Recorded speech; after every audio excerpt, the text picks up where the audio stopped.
आज जिस सच्ची घटना की कहानी मैं आप सबके साथ साझा करने जा रहा हूँ, वो कहानी एक ऐसी सच्ची कहानी है कि जिसको सुलझाने के लिए, जिस केस की गुत्थी सुलझाने के लिए भारत के मध्य प्रदेश की पुलिस के पसीने छूट जाते हैं। हम सबने बहुत सी कहानियां पढ़ी होंगी, सुनी होंगी, टीवी समाचारों में हम किसी घटनाओं के बारे में सुनते हैं। सिर्फ क्या सुनने को मिलता है कि जो घटना हुई उसके बारे में पता चला कि ये घटना हुई, और जब उसका रिजल्ट पता चलता है, लेकिन रिजल्ट और घटना होने के बीच का जो पीरियड है, जो उसके तफ्तीश है, जो पुलिस का कार्य है, जो पुलिस कड़ी से कड़ी मिलाकर चलती है, वो उस कड़ी को सुलझाने में, उस केस की गुत्थी सुलझाने में पुलिस को कितनी भारी परेशानी पड़ती है। ऐसी ही एक हत्या का केस मैं आप सबके सामने आज साझा कर रहा हूं। ऐसा केस मध्य प्रदेश का, जिसको सुनकर हमारी आंखें फैल जाएंगी, हमारी बुद्धि स्तब्ध हो जाती है। वो ऐसी मिस्ट्री है जिसको केस के इतिहास में भारत के अंदर ब्लाइंड मिस्ट्री कहकर बयान किया। वो क्या है? वो कौन सी ब्लाइंड मिस्ट्री है? वो गुत्थी क्या थी? क्या वो कभी सुलझेगी? क्या कोई ऐसा है जो सुलझाएगा? कौन सी तरकीब है जिससे सुलझेगी? कौन पुलिस का सहारा बनता है? कैसे उस गुत्थी को हम सुलझाएं? पुलिस उसको सुलझाती है। इन सब की जानकारी जानने के लिए वीडियो के अंत तक बने रहिए। तो दोस्तों नमस्कार, सत श्री अकाल, आदाब। मैं आपका अपना दोस्त मित्र राजीव किल। जैसा हम सब जानते हैं कि ये सच्ची घटना की कहानी मध्य प्रदेश का एक जिला है दमोह। दमोह जिले के अंदर एक गांव पड़ता है, पथरिया गांव। वहां एक बड़ा ही प्रतिष्ठित परिवार रहता है। बड़े भाई का नाम दशरथ पटेल होता है और छोटे भाई का नाम लक्ष्मण पटेल है। लक्ष्मण पटेल अभी उसकी शादी नहीं होती है। बड़े भाई दशरथ पटेल, जो उसका एक सौतेला भाई है, उसकी शादी होती है। उसका एक बेटा है मानवेंद्र पटेल। ये परिवार बड़ी ही खुशी खुशी अपनी जिंदगी बिताता है। जिंदगी, अच्छे लैंडलॉर्ड थे, गांव में अच्छा रुतबा था। लेकिन कुछ ही समय बाद, यानी कि 2004 के अंदर छोटे भाई लक्ष्मण पटेल की शादी हो जाती है, और शादी होती है यशोदा से। दोनों शादी होकर बड़े भाई से अलग हो जाते हैं। अलग तो हो गए, लेकिन अलग होने के साथ में उनके साथ में एक समस्या रहती है कि उनके पास कोई औलाद नहीं होती। समय बीतता जाता है, समय आगे बढ़ता गया, कई साल बीत गए शादी को, और आखिर 2009 आ गई, लेकिन उनकी गोद हरी भरी नहीं हुई। जब कोई औलाद उनको नहीं हुई, दोनों को इस समस्या को लेकर कई बार नीम हकीमों के पास गए, कभी किसी के पास गए। कई तरह के विचार उनके अंदर आते चले गए कि कोई बच्चा गोद ले लिया जाए या क्या करा जाए कि ताकि हमारा आगे को वंश चल सके। लेकिन किसी ने समझाया उनको कि आजकल तो विज्ञान बहुत आगे बढ़ गया है और विज्ञान का फायदा उठाया जाए। वो इस बात को सोचकर दोनों इंदौर पहुंच गए, जो मध्य प्रदेश की राजधानी होती है। दोनों, ये लक्ष्मण पटेल और उनकी पत्नी यशोदा, दोनों इंदौर पहुंच जाते हैं, और इंदौर पहुंचकर वहां एक IVF सेंटर पर पहुंचते हैं। IVF सेंटर से वो संपर्क करते हैं और उनसे अपना सौदा करते हैं कि भी हमारे पास कोई औलाद नहीं है। तो IVF प्रणाली, जो तकनीक प्रणाली है, उसके तहत उनको एक बच्चा पैदा होता है, और बच्चा पैदा होता है 2009 में, जिसका नाम वो जयराज रखते हैं। जयराज शुरू से ही बड़ा अच्छा बच्चा था, बड़ा एक्टिव बच्चा था। वो खूब अपने घर के काम करता था, खेलता था, दौड़ता था, सारे बच्चे उसको लाड लड़ाते थे। लेकिन समय बदलता है, समय बदलता चला गया, वो पढ़ता चला गया, पढ़ने में बहुत अच्छा था जयराज। अभी वो 10th स्टैंडर्ड में पहुंचा था। 10th स्टैंडर्ड में जैसे ही पहुंचा तो वो यानी कि ये 2023 की 28 मार्च को वो घर से चला जाता है कुछ खेलने के लिए, घर से कहकर अपने मम्मी पापा से, लेकिन शाम को वापस नहीं आता। जब शाम को वो वापस नहीं आया तो सारे में ढिंढोरा पीटना शुरू कर दिया। उन्होंने जगह जगह तलाश करनी शुरू कर दी उसके माँ बाप ने कि किसी ने हमारे बच्चा देखा हो तो बचाओ, कोई हमको बता दो कि हमारा बच्चा कहाँ है। जगह जगह पता निकाला लेकिन कोई पता नहीं चला। खूब पता निकाला, कोई रिश्तेदारियों में तलाश किया, यारों में तलाश किया, पड़ोसियों से पूछा, लेकिन उस बच्चे का किसी ने कोई सुराग नहीं चला कि बच्चा कहाँ गया। समय आगे बढ़ा, समय 1 महीना 1.5 महीना बीत गया।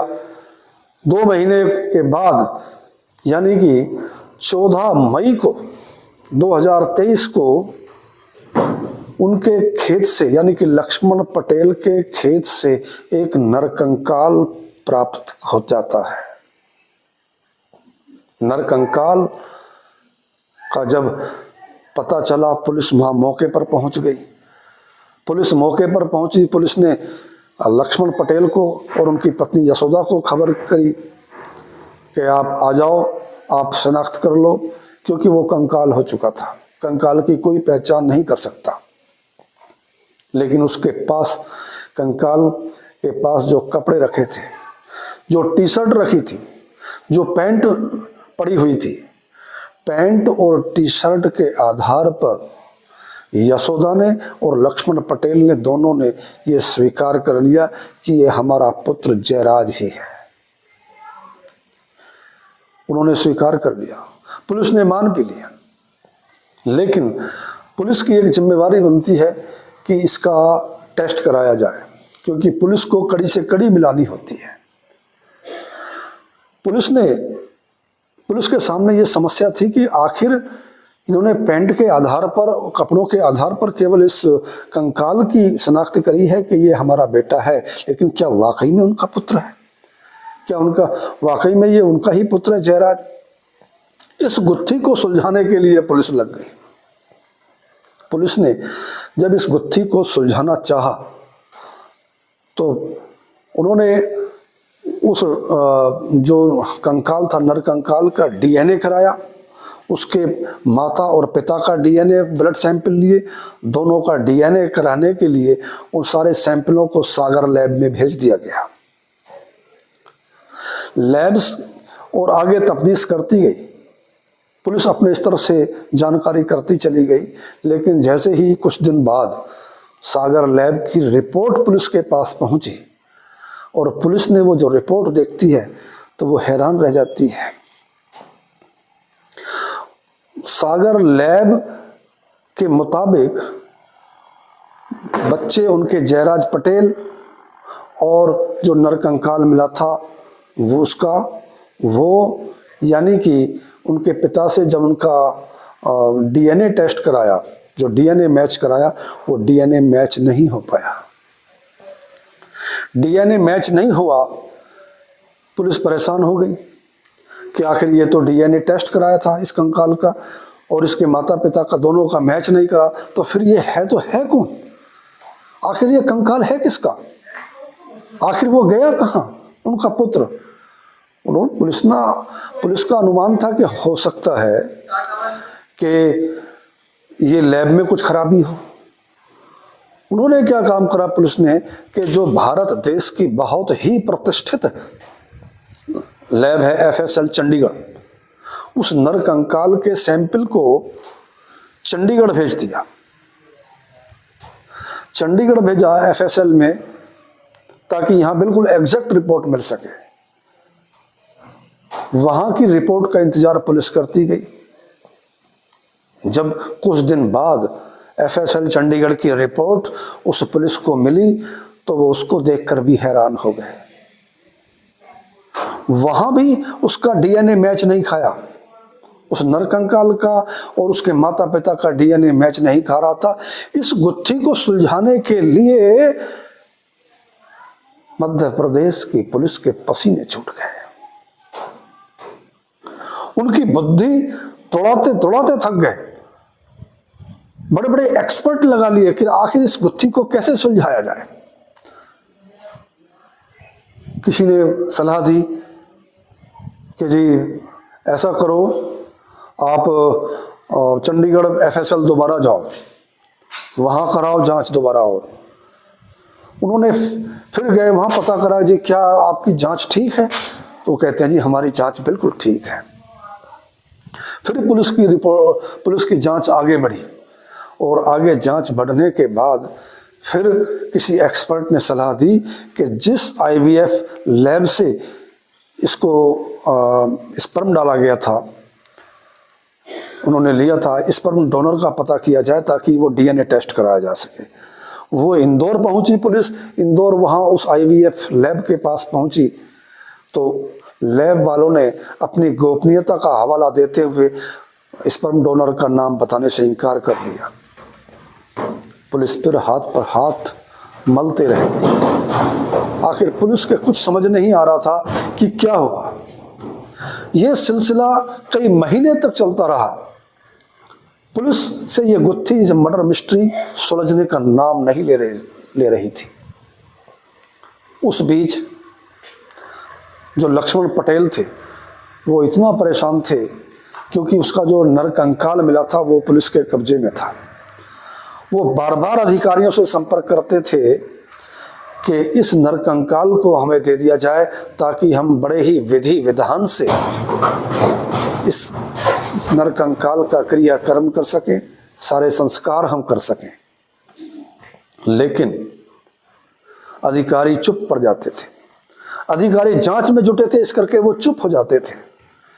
लेकिन आखिरकार उस लक्ष्मण पटेल को अपने पुत्र का जो उनको नरकंकाल जो संदेहास्पद था कि अभी है या नहीं, उसका अंतिम संस्कार करने के लिए मध्य प्रदेश के मुख्यमंत्री तक से संपर्क करना पड़ा।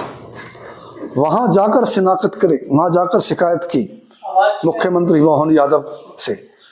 मोहन यादव जो मध्य प्रदेश के मुख्यमंत्री डॉक्टर मोहन यादव, उन्होंने भी आदेश करा कि जल्दी से जल्दी इस केस को सुलझाया जाए और जो अंतिम संस्कार के लिए इसको और उसके पिता को दे दिया जाए, लक्ष्मण पटेल को वो कंकाल दे दिया जाए ताकि अपने ही रीति रिवाज और विधि विधान से उसका अंतिम संस्कार कर सकें।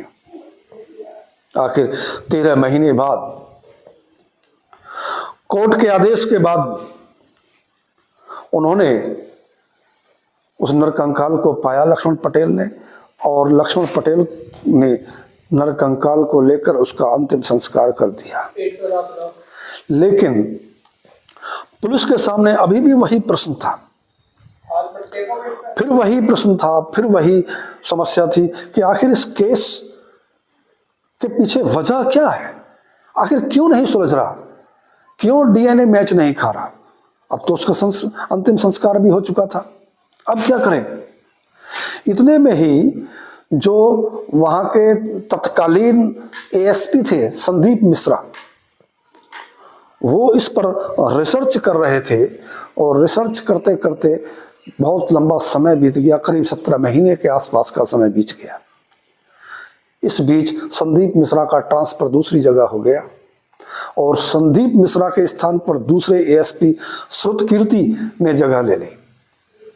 लेकिन पुलिस की लगन देखो कि जो वहां उस तत्कालीन एएसपी संदीप मिश्रा जी थे, वो दूसरी जगह ट्रांसफर होने के बाद भी उनके मन के, उनके दिमाग के अंदर वो प्रश्न वो कूदते रहे, उनको वो जवाब नहीं मिल रहे थे, जिसको कि आखिर ऐसी वजह क्या है, क्यों उनका डीएनए मैच नहीं कर पाया।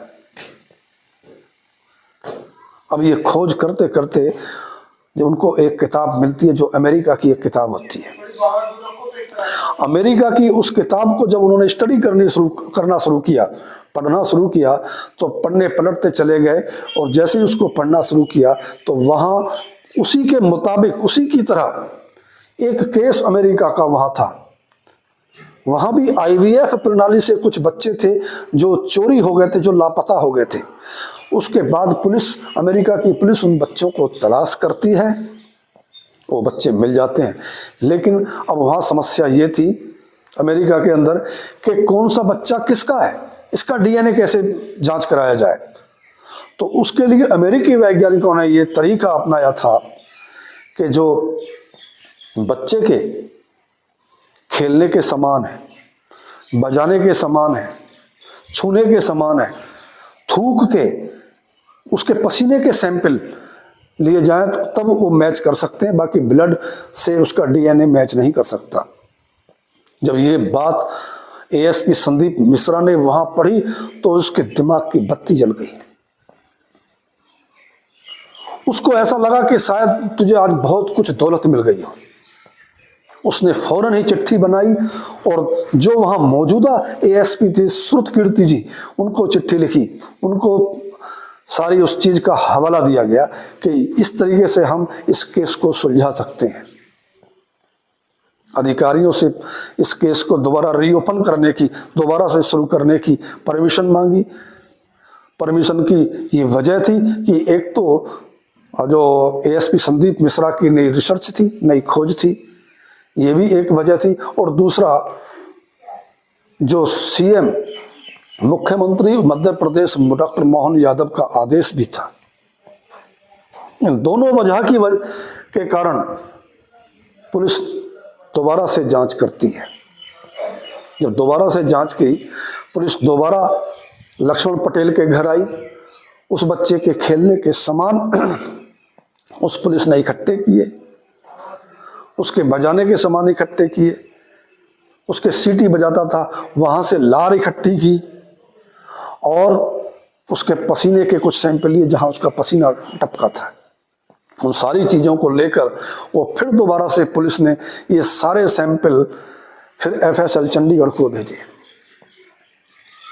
एफएसएल चंडीगढ़ में जब वो सारी चीज़ पहुंची तो उसने फटाफट जांच करके वापस एफएसएल की, चंडीगढ़ की जांच वापस मध्य प्रदेश पुलिस के पास आती है और सारा केस हल हो जाता है। जो उसके सैंपल थे, जो अमेरिका की किताब में वो युक्ति लिखी थी, वो युक्ति काम आ गई और उसके पसीने के और उसके लार के, थूक के जो सैंपल थे वो उस नरकंकाल से मेल खा गए। यानी कि ये साबित हो गया कि जो नरकंकाल मिला था वो लक्ष्मण पटेल का लड़का जयराज पटेल ही था। लेकिन उसका कत्ल किया किसने, क्यों किया? अब सवाल तो यह था, क्योंकि जब जैसे ही उसका बच्चा गायब हुआ था तो पुलिस ने तफ्तीश शुरू की थी 28 मार्च के बाद। तभी उसके पिता ने शक जाहिर किया था कि उनका जो सौतेला भाई दशरथ पटेल, उनका भतीजा यानी उनका लड़का मानवेंद्र पटेल पर शक जाहिर किया था कि शायद उसी ने हमारे पुत्र का कत्ल किया है। आखिर पुलिस दशरथ पटेल के पुत्र मानवेंद्र को पकड़ लेती है। जब कड़ाई से उससे पूछताछ की तो उसने सारा सच कबूल कर लिया। झगड़ा था सिर्फ 100 एकड़ जमीन और दमोह डिस्ट्रिक्ट में जो लक्ष्मण पटेल का एक प्लॉट था। उनका भाई यानी कि दशरथ पटेल और मानवेंद्र दोनों बाप बेटा ये चाहते थे कि किसी भी कीमत पर ये 100 एकड़ जमीन भी हमको मिलनी चाहिए, क्योंकि मैं इसका सौतेला भाई हूं और मैं इसका भतीजा हूं और इसका प्लॉट भी के हकदार भी हमें। अब इसके बीच में जो रोड़ा था उनका पुत्र था, वो था जयराज पटेल। वो उनका लड़का मानवेंद्र पटेल अपने चचेरे भाई जयराज को 28 मार्च को किसी बहाने से बुला करके, देख भाई तू अभी हाई स्कूल का छात्र है, चल तुझे मैं मोटरसाइकिल चलाने सिखाता हूँ। मोटरसाइकिल चलाने के सिखाने के बहाने से वो उसको गांव से अलग ले जाता है और खेतों में जाकर उसका गला दबाकर उसकी निर्मम हत्या कर देता है।